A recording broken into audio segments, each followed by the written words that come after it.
What if Anakin was able to show Yoda his visions? That's our story for today. Hope you guys enjoy, and let's get right into it. Our story begins inside of the Jedi Temple, early in the morning. Anakin was walking briskly through the temple, hoping to get a minute alone with Master Yoda after last night. Anakin remembered his horrible dreams of Padme dying in childbirth. He recalled Padme saying that the dreams may only be a metaphor. But Anakin knew better. These were just like the dreams of his mother, and there was no metaphor there. Her screaming in pain, tortured to death. Anakin always felt like he could have saved her. If he just returned to Tatooine a day earlier, even an hour earlier, she could still be alive. And yet the great Jedi prophets always taught him that if a Jedi truly tried to stop a vision from coming to pass, then that will make it come true. Anakin scoffed at that idea, as if leaving him to save his mother earlier would have made him responsible for her death, or as if he tries to save Padme, he could end up killing her himself. It was a stupid thing to even consider, Anakin thought. But Anakin decided to try to speak to one of these Jedi anyway, and he was thankful when Grandmaster Yoda graciously invited him into his quarters. And when Anakin began explaining his questions, Yoda was surprisingly patient, as Anakin stumbled around the words, trying not to give away who his dreams were about. Anakin could sense that Yoda held conflict, worry, and uncertainty in his own right, but he still made time to listen to Anakin. Anakin finally got everything out, revealing that he is having visions of the future, and Yoda gruffly asked if these visions were of himself or someone close to him. Anakin said it was someone close, and he hoped Yoda was thinking that Anakin meant Obi-Wan or Palpatine. But in this moment, Yoda began to see an opportunity. The Force has closed off a great many Jedi from being able to see the future, or really have any certainty as to the currents of the Force, and Yoda himself was having trouble seeing through the dark clouds of the dark side. So, he asked Anakin if he would be willing to spend the rest of the morning with him. Anakin nodded. He would do whatever it takes, and Yoda said they are going to meditate together, go into deep meditation that basically mimics sleep, and Yoda said he will attempt to see into Anakin's mind, try to sift through these visions, and see what Anakin may have not been able to see. Anakin suddenly became extremely hesitant, as this could mean Yoda would see the dreams were of Padme, but Anakin knew he must take this risk. If Yoda decided to kick him out of the Order after this, then so be it, but at least he will have more answers about all of it. So Anakin obliged, closing his eyes and feeling the Force for Yoda. Yoda did the same, reaching out for Anakin, and soon the two of them connected. They could vaguely speak to each other through the Force, and from here, Yoda instructed Anakin to put his mind to rest, allow the Force to work its way through him. Yoda was doing this because he wondered if the dreams were of Palpatine or of Obi-Wan. If so, then perhaps this could help unlock the mystery of the Sith.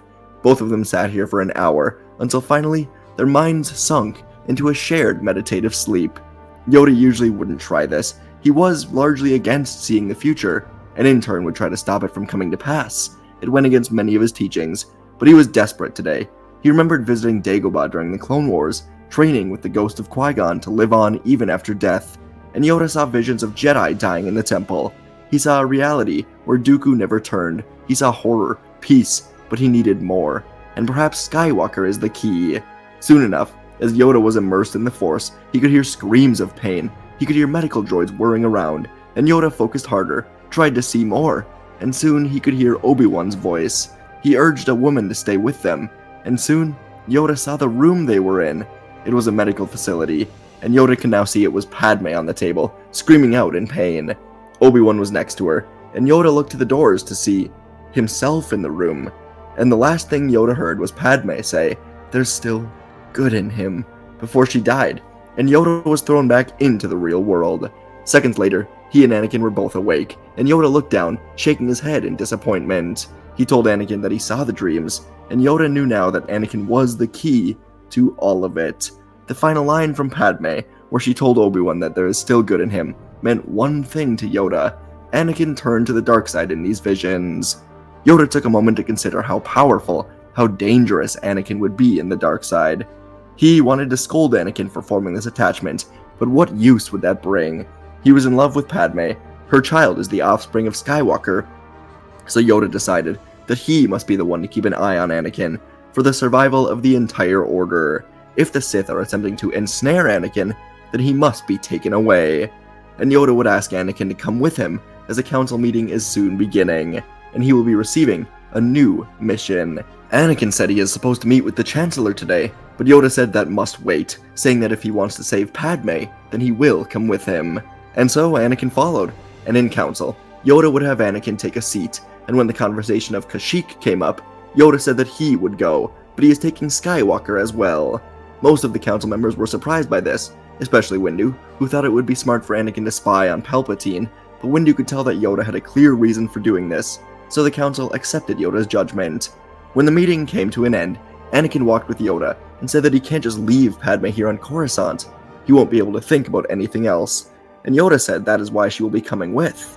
Anakin stopped in his tracks, surprised by this, but Yoda told Anakin to go find her and request she come to Kashyyyk for diplomatic negotiations with the Separatists on that planet. And so Anakin went, but Padme was opposed to this idea. She was nearly due to give birth. She wanted to go back to Naboo, but Anakin assured her that the doctors and droids on board of the Republic ship are the best in the galaxy. They've seen it all, and Padme would soon agree, but only after being granted access to her choice of Coruscant doctors to go with them. The trip through hyperspace would be long, but with each passing moment, Anakin felt more and more relieved to be away from the politics and the constant stress of Coruscant. And while Padme was sleeping on a bed in the ship, Anakin would go and meet with Yoda and the 41st Elite Corps that would be leading the defense of Kashyyyk. The plan was rather simple. Hold strong from the beach while the Separatists attack from the water. And with both Anakin and the Wookiees on their side, the Republic felt good about their chances. When they landed on the planet, Anakin and Yoda met up with fellow Jedi, Luminara Unduli and Quinlan Vos, who were already here and were going to spread out into the beach when the battle began. And Padme Amidala stood up in the trees with Chewbacca and Tarful, assuring them that the Republic will continue to bring aid to Kashyyyk. During all of this, Palpatine was in the dark about Anakin's whereabouts. Anakin never made time to speak with him, as everything happened so fast, and the Jedi didn't include Anakin in any mission reports for Kashyyyk. As far as Palpatine knew, Anakin was still on Coruscant, festering in what his nightmares could possibly mean, looking for answers. But in reality, Anakin was on Kashyyyk, doing what he does best, fighting and winning battles. On Kashyyyk, the roar of the ocean soon reverberated across the beach as the Separatist forces launched their assault from the water. Waves of assault tanks and droid gunships moved in on the Republic's defenses. Anakin stood at the forefront alongside the Wookiee warriors as they rose up in preparation for the defense. Yoda stood atop the trees, commanding the forces of the 41st Elite Corps, and the giant battle would soon begin as the Wookiees launched arrows from the treetops, hijacked tanks and ships, and stood firm on the beach as Anakin leapt from droid to droid, not letting any advance on the beach even begin. The clones were firing sniper shots from their dug-in positions on the shoreline and in the trees, sniping any droid that touched the sand. AT-RTs charged forward, navigating through the thick underbrush and into the water, while Wookiee ships patrolled the water, delivering bombing runs on the droids deep in the ocean. Anakin continued to slice through the droids, while coordinating with the Wookiees on the battlefront. He'd quickly earned their respect, moving through the sand in the trees as easily as they did, directing the flow of battle alongside their chiefs. The defense was brutal, with more Wookiees and clones falling every minute. Droids swarmed in, seemingly endless waves, their cold mechanical attacks countered only by the ferocity of the Wookiees and the bravery of the clones. As the Separatists started to gain ground, the Republic forces were forced to move their beach defense back, setting up traps and ambushes within the sand, flanking the droids from the surrounding beach area. The battle grew increasingly violent, as the once clear lines of defense were soon dissolving into a messy, all-out fight between the droids, Wookiees, clones, and the Jedi. And deep in the forest, Padme Amidala had been assisting the Wookiees in their hidden shelters, providing medical aid and comfort, when a small group of battle droids burst into the hideout. They targeted the helpless Wookiee children huddled away in fear. But with quick action, Padme grabbed a nearby bowcaster and opened fire, destroying these droids. The blast nearly knocked her over, but she defeated the assassin droids and saved the Wookiee children. And back at the beachhead, the battle was going on and on for so long, but eventually, the Republic was pushing the droids back. But that is when everything turned. On Coruscant, things had moved very quickly ever since Anakin and Yoda left. Republic spies found Grievous on Utapau, and Obi-Wan was assigned to find and destroy him. Palpatine continued to put requests to the Jedi for Anakin, and he even sent a group of clones to the temple to personally ask for Skywalker. But Windu continued to say that he's on a secret mission. The Chancellor was angry about this. He thought he needed Anakin to execute his plans, but the longer this went on, the more his thoughts changed, and Palpatine realized Anakin was a luxury for his plans, not a necessity. And so when Obi-Wan was officially reported to have engaged General Grievous on Utapau, Mace Windu, Saesee Tiin, Kit Fisto, and Aegon Kolar were flying across the Coruscant city when Palpatine decided the time has come. He knew the Jedi were going to come and try to remove him from power, but he could not let that happen. Windu was an elite duelist, and Anakin was apparently not here to help him. So as Windu and the others were flying, Palpatine executed Order 66. The transport that the 4 Jedi were in was quickly surrounded, blown out of the air before they could react, seemingly killing all 4 of the Jedi, and the 501st was sent to the Jedi Temple. Palpatine was glad that the 501st didn't go with Anakin, wherever he was. Across the galaxy, the Order was sent out, killing thousands of Jedi in minutes. And on Kashyyyk, Anakin was fighting a group of 3 separatist tanks with Wookiees and clones when he felt this shift. Anakin put his hand to his head in confusion, and a group of clones surrounded him, ready to fire, when the Wookiees turned and shot down the clones. Anakin turned in confusion, looking around at the distant battlefront. All across the beach and the forest, clones were receiving new orders, then turning and searching for their Jedi commanders. Anakin looked up to the tree base, and he saw Yoda flipping to kill 2 clones without hesitation. Then he ran away with Chewbacca and Tarful, and the Wookiees Anakin was with began guiding Anakin into the forest, as they too could tell something horrible was going on. Anakin was soon sprinting through the dense trees, his mind racing as he could feel the death and the destruction of so many. The light side of the Force was seemingly being shut out. The Republic forces emerged victorious over the Separatists, but this victory meant nothing. The clones turned on their Jedi commanders, and the Wookiees without hesitation. And as Anakin was going to the hidden Wookiee camp, Padme saw him and ran to him, and Anakin's heart surged with relief. As they went deeper into the forest, the sounds of battle faded, replaced by the natural sounds of the Kashyyyk forest. After a while, they finally reached a secluded hideout, where Luminara and Quinlan Vos had taken refuge as well. Both Jedi were grim, their robes tattered and dirty from the fighting. They too had survived the sudden betrayal, barely escaping with their lives. The Wookiee warriors accompanying them exchanged hushed gestures of solidarity, and Anakin was surprised to see how many Wookiees were here in the forest. There had to be hundreds of them, each one a strong fighter and survivor. Anakin managed to make contact with Yoda very soon, and within the hour, the Jedi Master arrived, accompanied by Chewbacca and Tarful. The Wookiee leaders exchanged silent nods with Anakin, and Yoda, despite the toll of everything that just went on, still had a calm presence about him, and he wondered if he was right to bring Anakin here. Would Anakin have stopped whatever was happening to the Jedi if he were on Coruscant? Or would he have been leading it, Yoda wondered. Yoda had made contact with Bail Organa some time ago. The Jedi were being hunted down across the galaxy, and whatever new regime was rising in the wake of the Republic's collapse would show no mercy to Kashyyyk, especially with its long-standing alliance with the Jedi. When Yoda was talking to Bail just minutes ago, apparently an attack on the temple was executed, and Yoda wondered if they could get back to the temple before it was over. And Anakin, sensing the unease among the Wookiees and the Jedi, stepped forward. His presence was a mix of a commanding confidence and deep concern, and it caught everyone's attention. Anakin decided to try something. He spoke with fire, even after everything that happened, rallying the Wookiees with the reality of what was going on, telling them that if they want to fight back, it is now or it's never. The Wookiees were inspired by Anakin's passion and the deep respect they held for the Jedi as they roared in agreement, and Yoda was smiling to himself, realizing what Anakin was trying to do. The once scattered and defeated defenders of this planet had found a new purpose now. Anakin's speech had given them the fire they needed to fight back once more, and so plans were quickly drawn up for a counterattack on the clones occupying their world. Before long, the plans went into action. Groups would move swiftly across Kashyyyk, splitting into teams to sabotage clone patrols, overtaking them one by one. With each small victory, the Wookiee forces grew stronger, reclaiming their people, their ships, their weapons, and some momentum. And before long, they'd secured a fleet of gunships, loading up the Wookiees and the Jedi. Their destination was the Republic Venator, still hovering in Kashyyyk's orbit. So Anakin, Luminara, Quinlan, Yoda, and their Wookiee allies prepared to hijack the Venator. The crew still believed they were victorious on the planet, unaware of the Jedi's counter-assault, and soon, the gunships took off, ascending rapidly through the dense canopy, breaking through the cloud cover.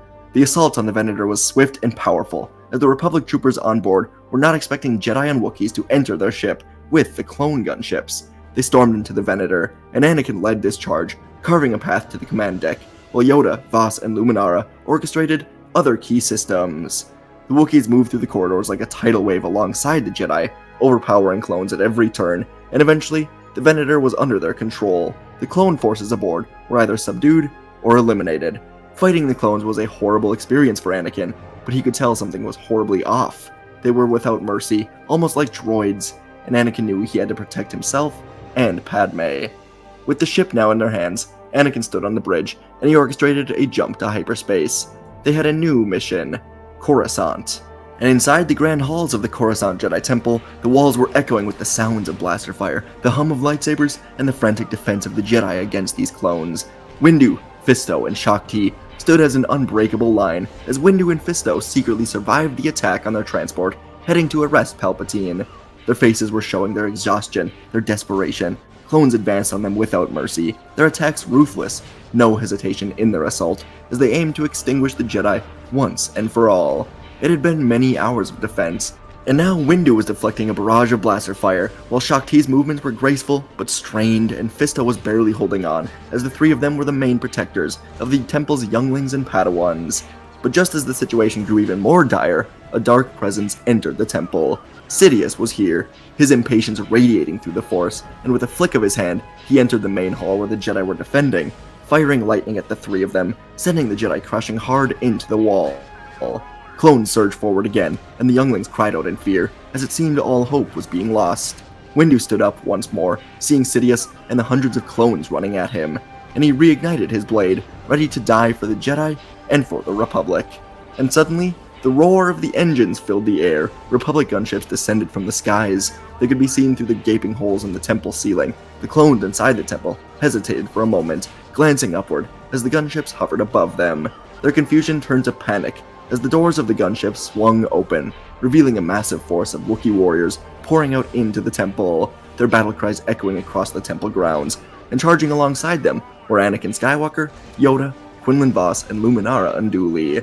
The Wookiees slammed into the clone ranks, creating a powerful flank that took the invaders by complete surprise. With their ferocity, the Wookiees tore through the clone troopers, and the battle was soon renewed. The tide of battle would shift very quickly. As the Wookiees and Jedi now fought back versus the clones, Yoda and Windu rushed towards Sidious.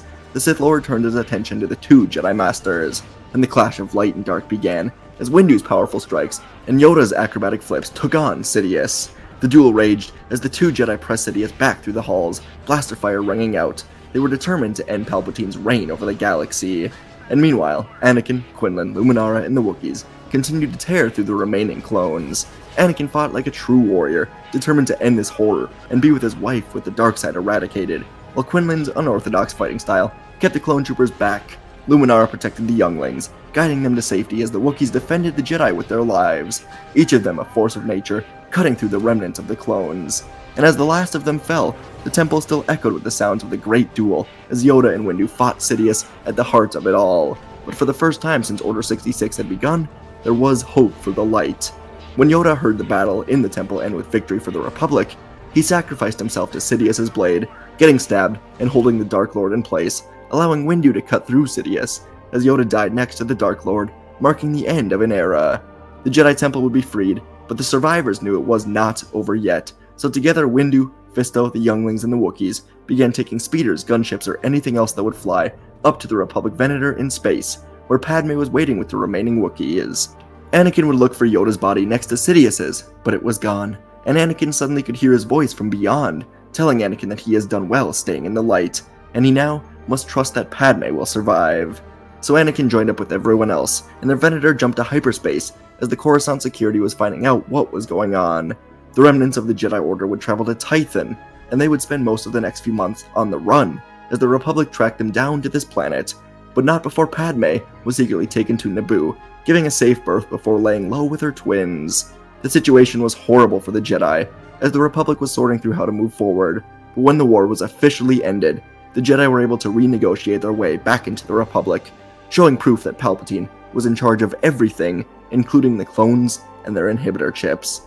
The Jedi would return to Coruscant, and they would work to rebuild their sacred temple, not going off to a new one quite yet. They would honor the memories, the legacies of those that fell in this temple, as a new, peaceful era would eventually begin.